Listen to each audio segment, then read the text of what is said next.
Bet the Board presents Stay Green.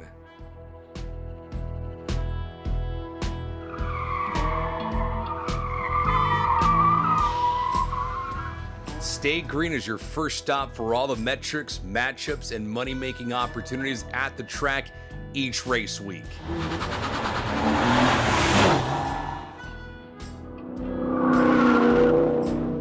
This is Stay Green, the NASCAR betting podcast.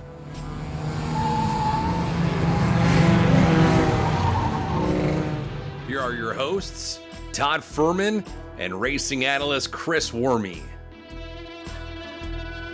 Welcome into the Stay Green podcast, a Bet the Board production, part of the One Tree Podcast Network.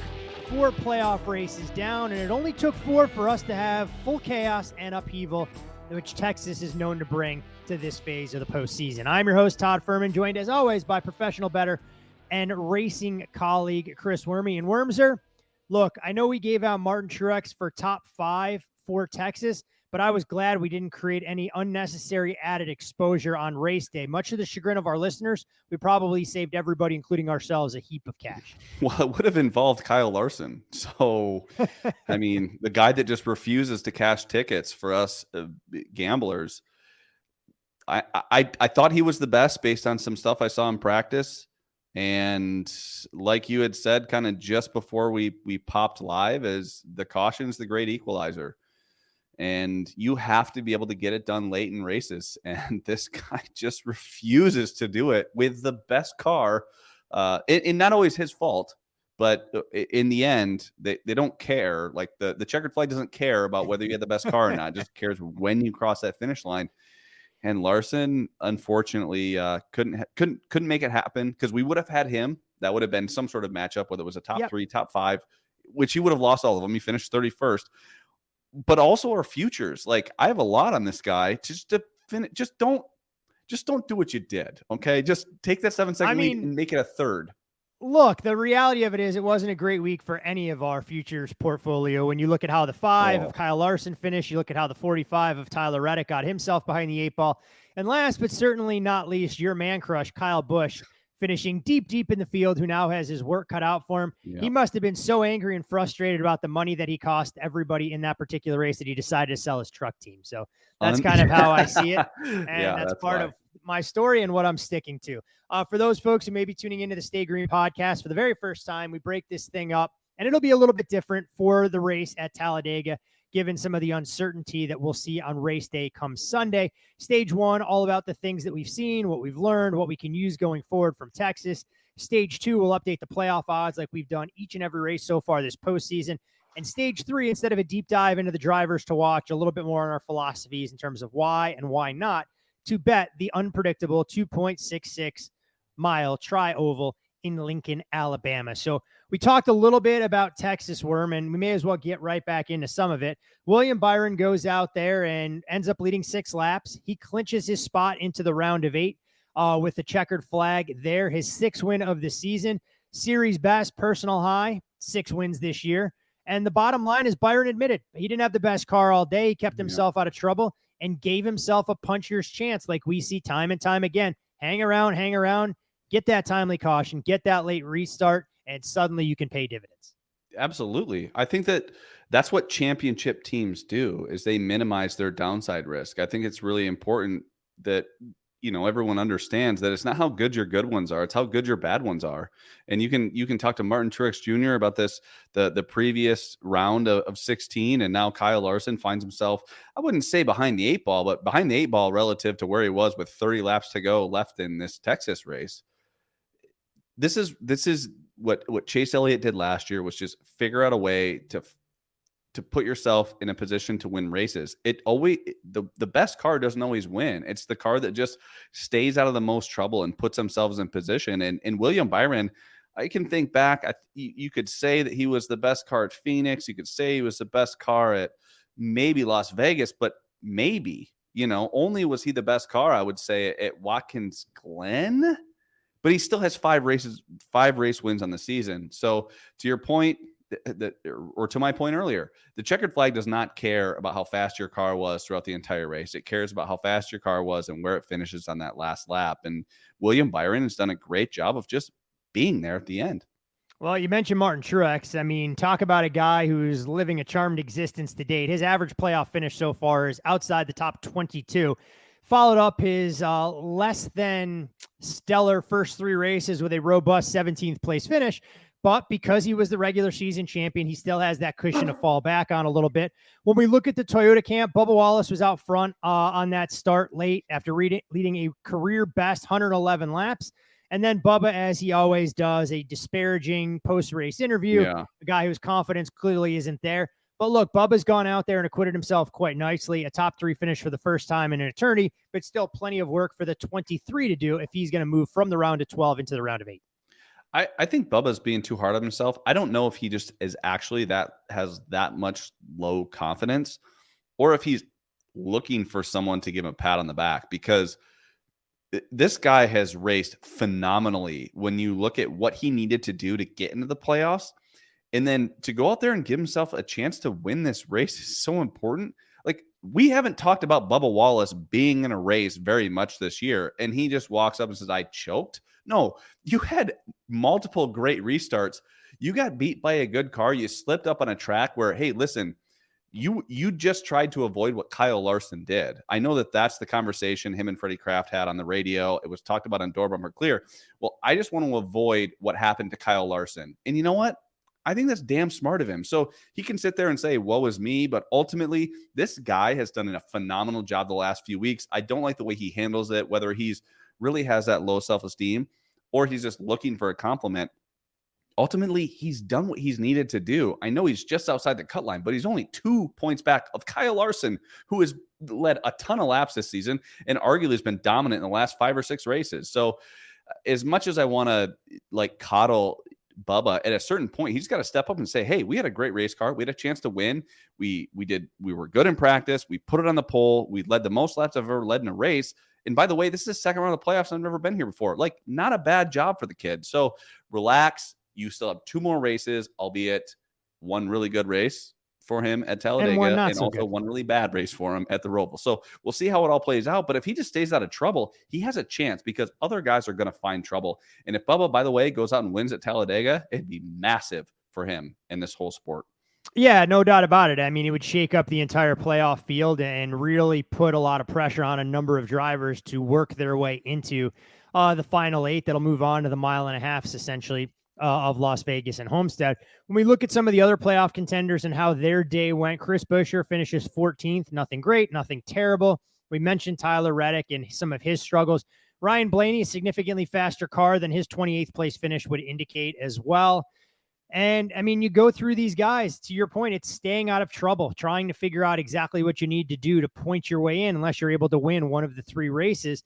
And for the most part, a lot of the drivers, 10 of the 12, I would say, got involved in some sort of altercation in some capacity. Some guys better suited. And Denny Hamlin, again, seems to rise above the rest of the field, finishing inside the top 5, despite getting into a little bit of a dust-up with his teammate, Ty Gibbs, along pit road. But Denny Hamlin continues to go out there and achieve good finishes, putting himself in a great spot to win that first championship. Oh, I think Denny, it's down to Denny and Larson, who avoids trouble.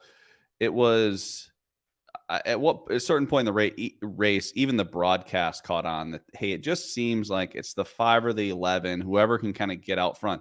I'll say this. I think that if Denny Hamlin had got to the lead and Kyle Larson was in second, I think that Larson is right there, but it's really hard to make the pass. I think where they were different is in clean air. I think that 5 car, I mean, he got out to a 6-second lead twice in less than 30 or 40 laps. I don't think Denny Hamlin gets out to it, or I don't think Denny Hamlin, if Kyle Larson's right behind him, gets out to that big of a lead. I think that Larson would not have been able to pass him, but what Larson did was incredible. On that same token, you have to finish off the race. You have to get paid ultimately. I mean, we look at it from a betting perspective, but if you're Cliff Daniels and you're this, on this Hendrick Motorsports team, you have to figure out a way to get it done. He was a little bit impatient. He could have waited. He didn't need to make the pass on this particular lap. And there was no one that was going to hold him off unless maybe the only guy that could have held him off would have been Denny Hamlin if he would have gotten to the lead. But Bubba Wallace was not going to hold off Kyle Larson for 20 odd laps. So, if anyone choked, it's not the 23 team and Bubba Wallace. It's Kyle Larson. They kind of choked that away. I do think that, this championship's going to have to run through Joe Gibbs and this 11 team. I think that it doesn't matter where you go. Denny's been fast. I know his only Achilles heel is going to be Phoenix. He has not been that good there. So there's guys, if Larson's not in the finals, in that final race at Phoenix, Denny could be beat by a lot of guys. But I think getting there is going to be the hard part, because I think Denny could win. Denny could win Vegas. Denny could win Homestead.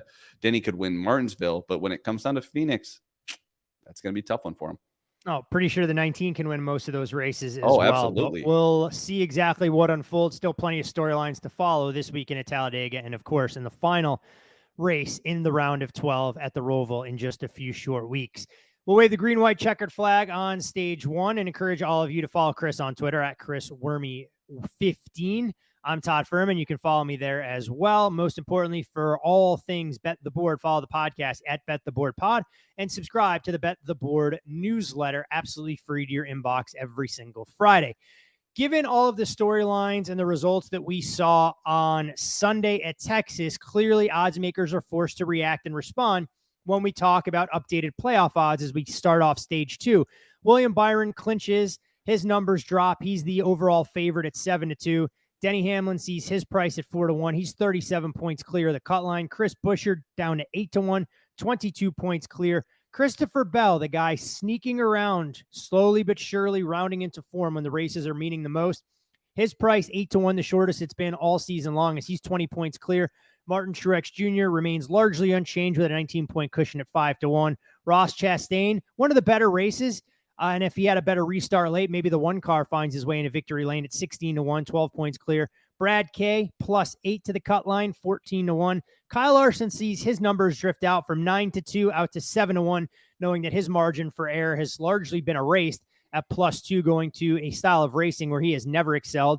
Bubba Wallace -2, the long shot on the board at 60-1. Then followed by Tyler Reddick at 20, Ryan Blaney at 40, and Kyle Busch 17 points down in last place right now at 25-1. Worm, when we look at some of those odds that are out there and see a path for a couple of those drivers, I mean, which ones catch your eye? Which are some of the drivers you're looking to sell? How do you go about attacking the future market if you've identified any value with 6 races to go in the season? Isn't it crazy the closer we get to the end of the line, you start to realize where the value lies? I mean, I thought Kyle Larson was a steal at 7-1 going into Dover, back in like April. And now here we are after he was really good in the first, 3 races between Bristol, Kansas, and Darlington. And now you can get him at 7-1 still. I still think that's the best price on the board. And here's why. Man, and this might be my bias. Remember, I'm heavily invested in this guy. I just think that he can go out and do something at Talladega, even if it's a 15th place finish. If he can, you're really gonna add to Kyle Busch to 25-1. You're gonna create increased exposure. No, I'm talking about Kyle Larson. Kyle Larson. Okay, different Kyle. Sorry, Kyle Larson. I think presents value. He's been fast everywhere. If you look at, let's just say he somehow figures out a way to get to this round. Martin Truex Jr., he was up, his back was against the wall in the first round of 16. Now we're in the round of 12. Larson's going to be the guy that has issues. It wasn't for a lack of speed.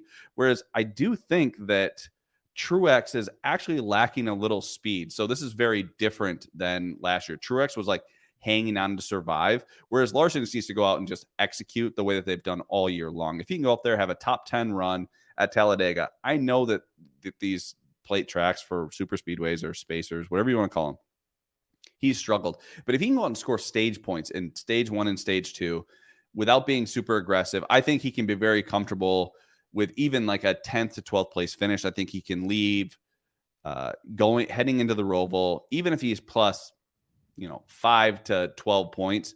The Roval has been really good to Kyle Larson, and he's obviously a really good road course racer. He will kind of control his own destiny. And I think that that's really important, is you still want to be able to control your own destiny.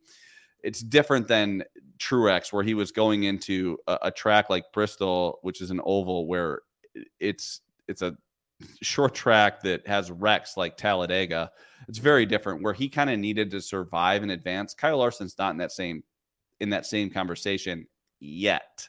Now, if he does find trouble at Talladega, well, yes, he's going to have to win the Roval, but I think he can win the Roval. I did not think Martin Truex Jr., if he had to win at Bristol, could win at Bristol. So I think that's where there's a difference. The other guys that I think have a little bit of value, you could go back to Tyler Reddick.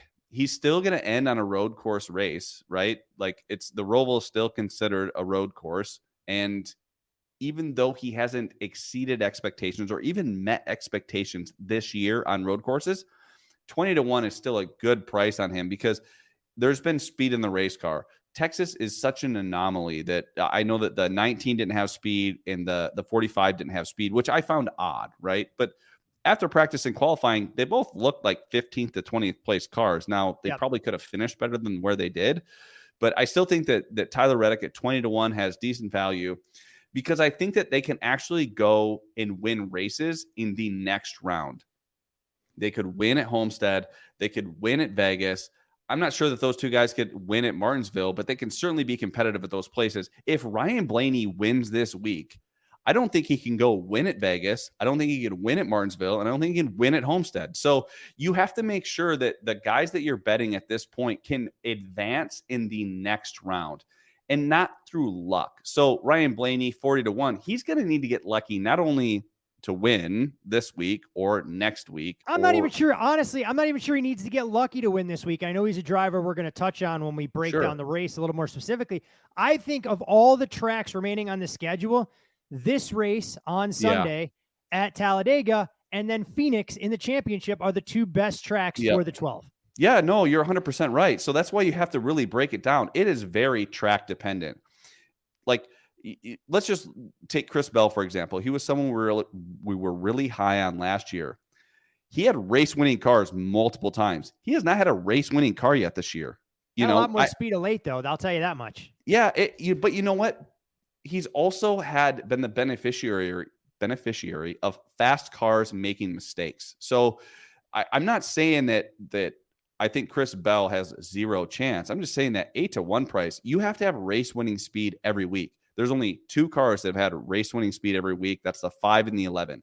At this point, it is those two guys and everyone else. Because I'll tell you what, if Denny Hamlin makes it to the finals without Kyle Larson, he's going to be really happy. There's only one driver he doesn't want to see in Phoenix. Now, because it's not Denny's favorite track, maybe the 19, maybe the 8, those guys might have an edge there. And Byron as well. Let's not overlook Byron. He went out there and won there. He led a lot of laps at Phoenix. So if Kyle Larson makes it to the finals, I don't think he gives a shit who is there. Whereas Denny Hamlin, because it's not his best track, he kind of cares who's there. And the first guy he doesn't want there is the 5. So really interesting kind of heading into this week. I mean, Kyle Busch, 25-1, he's going to have to win, and it's hard to win these races. I know he won Talladega earlier in the year, but I don't want to say fluky, but just like Stenhouse winning at the Daytona 500, kind of fluky. I think that, Chris Buescher wasn't dominant at Daytona, the week before the playoffs, but he had his boss and his teammate behind him pushing him. And let me tell you this, there was not going to be an aggressive move by Brad Keselowski to pass the car that he owns late in the race. So it's going to be an interesting dynamic. I think that a lot of guys will be driving through the rear view mirror the next few weeks. So make sure that you're taking that into account when you're placing your bets, because the last thing you want is to take a guy to win a race at the Roval, let's say, and they decide to take points in stage 1, because we have not seen anyone win a stage and come back and win a road course. So just keep that in mind as to what these teams are trying to do. They're trying to advance to Phoenix. So make sure that when you're looking at matchups or you're looking at guys to win, that you're kind of keeping that in the front of your mind before you just go fire on anything based on what you see in practice. Well, and hopefully we'll be able to break some of that down this time next week when we preview the Roval and identify a couple of drivers who may race for points instead of going out there just actually trying to get a finish. When you look at some of the betting markets, and quite frankly, may give us an opportunity to bet into some of the various stage markets that are available at a handful of books for something as a unique approach, derivative wise. and other to build up that portfolio a little bit. Green, white, checkered flag on stage 2, and we'll move right into stage 3, Chris. When we look at the Talladega preview for the YellaWood 500, we said at the top of the show, 2.66 mile track in Lincoln, Alabama, the longest oval track that we'll go to all season long. 33-degree banking all the way around, super speedway, plate racing, spacer racing, whatever the hell we're calling it these days. But the track races differently than Daytona and Atlanta. I don't want our listeners out there going, oh, well, I'm going to use all of this style pack racing to try and build into some of the factors. So I guess that's the first place to start for you. I mean, is there another track that you'll use even as a comp? Is it 20% for Daytona? I mean, we know Atlanta has a much smaller racing surface, so that's a little bit of an outlier. So Almost unique wrinkles and nuances for all these. Atlanta, some Daytona, but zero Atlanta. I mean, you can include it because you got to get finishes, right? You have to be there at the end of the race. So I have kind of two separate things I'm looking at. I am looking at this new car for the last 11 super speedway races, and then I'm looking at this year's super speedway races. I think that those are kind of the two things, but I'm not putting all that. Obviously, I don't like to bet this. I'm not putting that much weight on all of them. I want to see consistency in wins. I like seeing top fives where, just they've been able to figure out how to avoid the wrecks. It's kind of crazy how you look at a driver like Ryan Blaney, who over the last 11 races on plate races, he has 4 top fives. And then you look at, you'd have to scroll way down to find someone like, I don't know. You could look at William Byron has 2 wins, but only 2 top fives, so it's consistency is going to be rewarded when you're in the playoffs. So I don't know. It's really hard to handicap. It's going to come down to how aggressive drivers need to be. If Kyle Busch is in the first 2 or 3 rows on the final restart, he is going to do everything he can to win that race. If he's up against a guy like Kyle Larson, who just needs the points, Kyle Larson's going to kind of pull over and say, listen, if you're going to be like that, I am going to go ahead and give this to you. So as much as you want to look at all these races, I just want to look at finishes. Who is getting finishes in the top 5, in the top 10 before I look at anything else? Because no one's going to go, oh, well, Kyle Busch won at Talladega. He's a shoo-in to win at this point in the season, because that's just not the case. I mean, look, if you try and look at this particular race through what we've seen for recent history, JGR has won pole position in all 3 previous races since we've gone to the next gen car. When we look at some of the other races, I mean, we talked a little bit about Kyle Larson. In 17 races in the Cup Series at Talladega, he has just 3 top 10 finishes, and he's failed to finish about 1/3 of his races. Look, a DNF for the 5 this weekend ain't going to be good for his playoff chances and his opportunity to punch his ticket. And it's not just Talladega. Daytona hasn't been much better. Brad Kay, a 6-time Talladega winner, most recently in the spring of 2021. His last NASCAR victory, he's reeled off a slew of top 10 finishes down the stretch of the season to keep himself in the playoff hunt. If there's a driver I have confidence in that can stay out of trouble, it's Brad Kay in the 6. Ryan Blaney, a pair of wins here, and has been the runner-up in each of the last 2 Cup Series races at Talladega. The last 8 races at this track, he's led double-digit laps, so he's been able to run up front and has turned them into finishes. We mentioned Kyle Busch, won here in the spring, essentially in winner go-home mode. Bubba Wallace won this race here 2 years ago and typically finds his way to the front of these plate tracks. He's finished second at Daytona on 3 separate occasions, a phenomenal super speedway racer, and arguably his best racing type up until he started to figure out the 1.5-mile tracks this year. You look at Ross Chastain, won this race in the spring of 22, followed that up with a top 5 in the fall race a year ago and led over 30 laps. I mean, if we're looking for guys outside the playoff picture, Eric Jones and Chase Briscoe, probably the 2 that stand out to me. And Eric Jones, quite frankly, may offer some of the best value on the board. Oh, absolutely. I'm left scratching my head, though, trying to figure out how all of a sudden Legacy Motorsports has figured it out, and they're putting the best cars of the year on the track now, knowing that they probably can't be getting any manufacturer support since they're breaking ties with Chevrolet and going to Toyota. So that has honestly been one thing that's baffled me this postseason, that somehow the light's gone on or they've happened to hit a setup that Eric Jones is somewhat relevant. And maybe it leads to optimism for next year, given that Toyota's shown a ton of speed.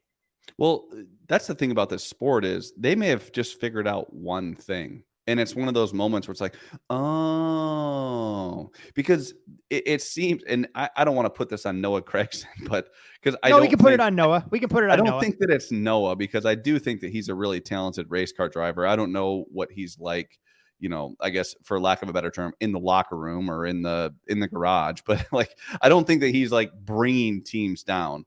But there is something that was clearly found with Legacy Motorsports. And if you look at let's just look at just the last 3 races at Talladega. So both races from last year, and then the one race so far this year. There's only one driver with 3 top 10s. Do you want to guess who it is? Eric Almirola. Eric Jones. I was right on the first name. And so now he's got a little bit of momentum. And by the way, probably the second best car last week. I know that after Denny had damage. Shocking speed at a 1.5 mile track again. Incredible. I mean, I just don't know what I'm seeing. And I thought Darlington was the anomaly in the Southern 500 because Eric Jones always runs well there, but he has taken that momentum and carried it forward all postseason long. Yeah, unfortunately, he had like this 30th place finish last week, but he was the second best car. He was the only car that I thought could compete with Hamlin and Larson. So I think that they have a tremendous amount of upside. Just Eric Jones in general, easy for me to say. Whether it's you got that out more, you got that out more seamlessly than beneficiary. So I'm proud of you. Yeah, yeah, you know what I mean. You wouldn't want to peel it. What do you say? D something. We can peel an onion anytime you'd like, my friend. We can unpeel an onion. What did you say? It wasn't peel. You know what I mean. Unpeel an onion. Unpeel an onion. Unpeel an onion. Yeah, you think you just peel it. Anyway, that's how things work. I think it's important for everyone to realize that if Bubba Wallace is racing for a win, I think where Bubba's at in his career, I think he'll be going for the win. I also think the same thing, about a guy like Brad Keselowski, who's only 8 points to the good. Same with Kyle Busch. But I also think that if you do have a Hamlin or Chris Buescher sitting out front, and you have a really ultra aggressive race car driver who needs to win, Bubba, Reddick, Blaney, Kyle Busch, Brad K. I don't want to say Kyle Larson because he's going to be comfortable with where he's at.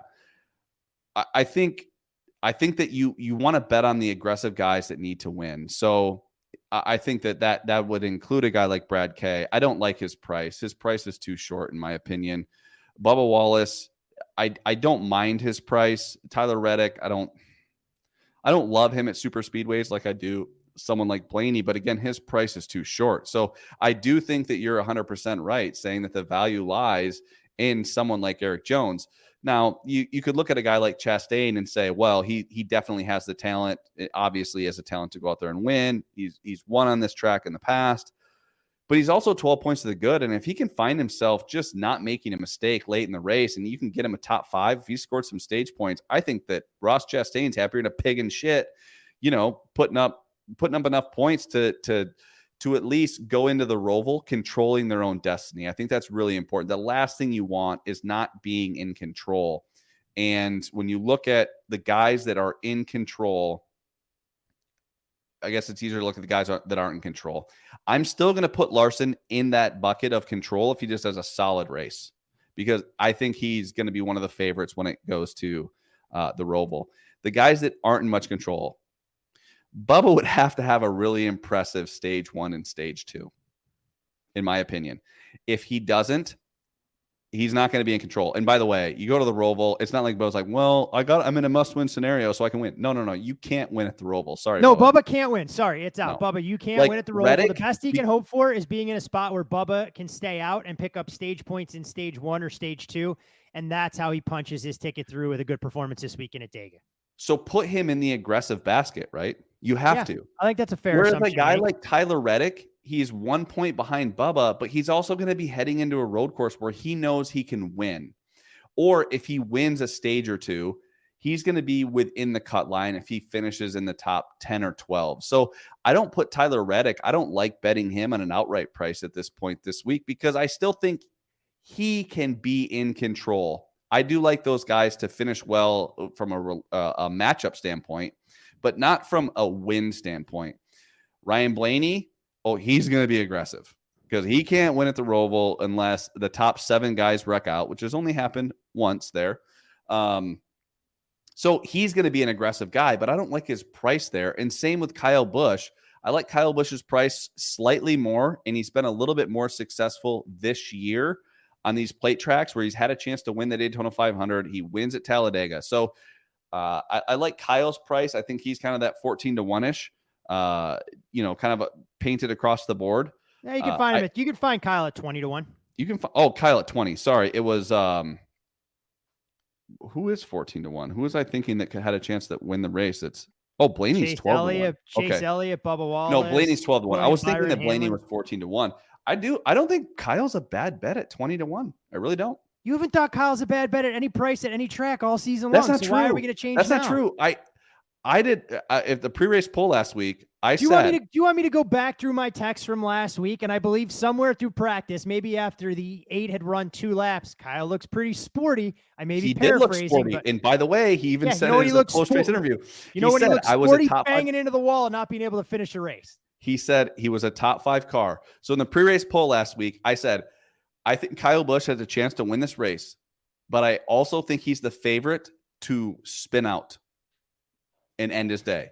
And I was 100% right. I don't think he'll spin out this week. I think that. I don't think he'll spin out. But I think Kyle at 20 to 1, he's been good all year, and he's kind of in that must-win scenario. I don't think he thinks he can go out there and dominate the Roval.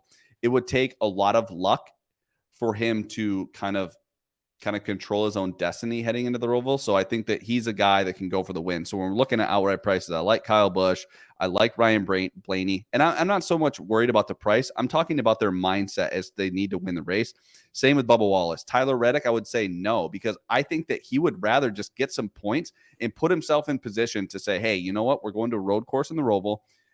I will go do it that week. I'm not going to do it this week. I'm not going to risk, because if he ends up with like a 30th place finish this week, he's going to must win at the Roval, and he hasn't been that race winning car on road courses like we thought this year. So I think kind of the same with Brad K. So Brad K, Bubba, Blaney, and Kyle Busch have the mentality of, hey, I need to win this week. And therefore, because of that, I like their win prices. I know that Blaney and Brad are shorter, but I do like Kyle at 20.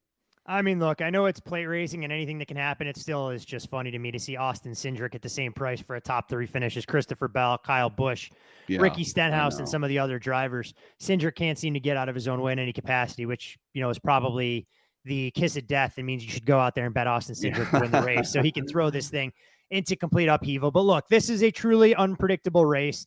It's not a mile and a half that we're used to handicapping, working off track history. It's all about avoiding the big wreck. And if you're looking for entertainment, it's the perfect way to try and go about watching and hoping that your favorite driver can stay out of major calamity, keep himself in position to advance going into the Roval next weekend, which we know is an unknown, but still a little bit more predictable and has offered a handicapping upside to us in recent races. We'll wave the checkered flag and put a bow on the race at Talladega this weekend. You can follow Chris on X at Chris Werme 15. I'm Todd Fuhrman. You can follow me there. Most importantly, you can follow the podcast at Bet the Board Pod. And Wormser, I know that we've had a poor run of best bets, and we're not here to sugarcoat anything, but no reason to force it. It is Talladega. I know you mentioned a couple drivers that are of interest, but is there anything that you would really, truly classify as something that is even worthy of best bet distinction?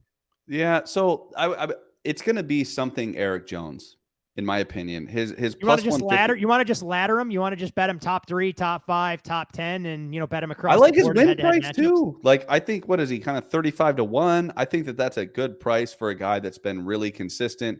I know he only has one top 5 in the last 11 races, but he's got 3 top 10s this year. He has a ton of momentum. And by the way, he's not in the playoffs. He can be really aggressive. So I however aggressive you'd like to be, I don't mind him to win top 3, top 5, or top 10. I would not sprinkle them all. Pick something where you want to make sure you're getting paid for your risk.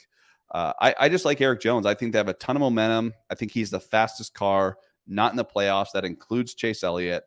And somehow in the last 4 weeks, they have just turned a corner. I wouldn't be shocked if they were competing for a win at some point here at the end of the season. I think this is their best chance. I like Eric Jones. I would say if you're going to be risk averse, it's his top 10 at plus 150. If you want to get aggressive, that top 3 price or even the win price at 35-1. Yeah, and obviously play accordingly. This is a tough track to try and forecast, and don't want to see anybody overextended by any stretch of the Yeah, this is the race I take off. Yeah, like, I would say, so no pre-race pull for you this week, right? No pre-race pull. No, I just want to watch the race and be entertained. There's a few races throughout the year. Are we going wine? Are we going wine tasting? Are we going hiking on Camelback? I'm actually going to St. George. I'm going to visit my buddy.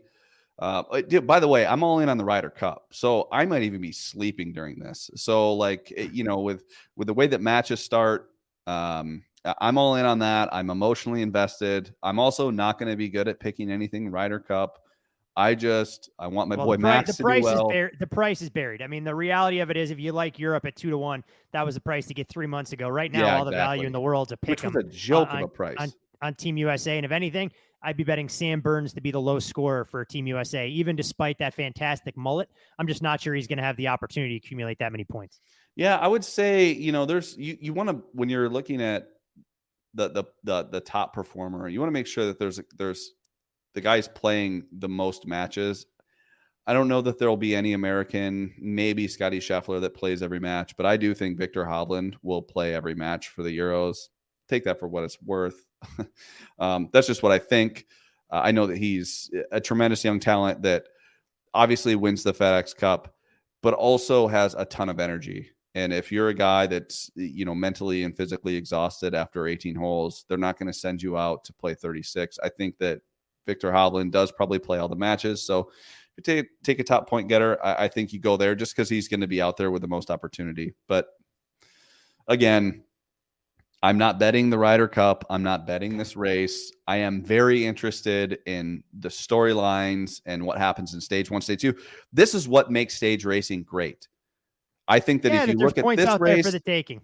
This is a great race where I hate that they're doing cautions or stage breaks next week at the Roval. But I think for Daytona and Talladega, it is worth watching because you know what? Those guys are going to be slightly more aggressive coming to the green-white checkered. It's at the end of stage 1 and end of stage 2.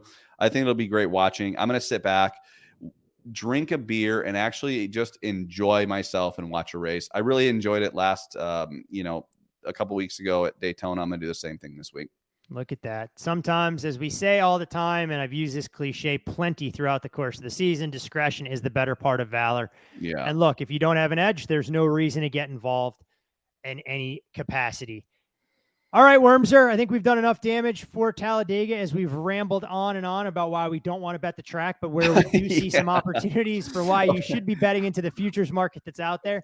And after your convincing sales pitch that you put forth on Tyler Reddick, maybe I'll create a little additional exposure to the 45 going forward in terms of his prospects to have a Cinderella run, get himself to Phoenix and be able to earn off of those particular numbers. Again, you can follow Chris on X at ChrisWormy15. You can follow me there as well. Most importantly, follow the podcast at Bet the Board Pod. Best of luck with all of your investments, whether they come in the Cup Series on Sunday or the Truck Series on Saturday. We'll see you at the window.